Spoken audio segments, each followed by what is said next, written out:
There are many ways to crop a video in CapCut. I'm going to show you exactly how to do that so that you can resize your videos professionally and make your stuff look good.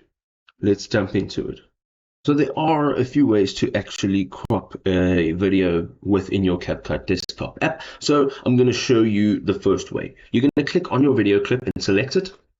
And just above that, you'll find the option Resize. Now, once you click on Resize, you'll have these options.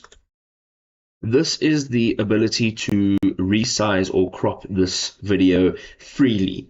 We also have right at the bottom the crop ratio, and we can go ahead and click on the drop down menu. If you're looking for a specific aspect ratio that you'd like to crop this to, you can go ahead and select one of the pre-sized templates. You can now go ahead and click on confirm. You can see now that this has been resized or cropped, and now you can just go ahead and change the ratio of the video over here on the bottom right hand side. You can go ahead and make sure that it is matching with the actual crop size of your video, and this is now what your video will look like.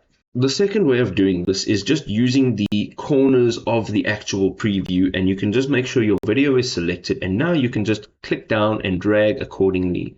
You can also move it about by clicking down and shifting it. And the very last option is going over to the right hand side underneath the transform tab, where you can change the scale as well as the position and rotation to crop your video. If this was helpful, please do drop us a like. We'll see you next time, creators. Peace out.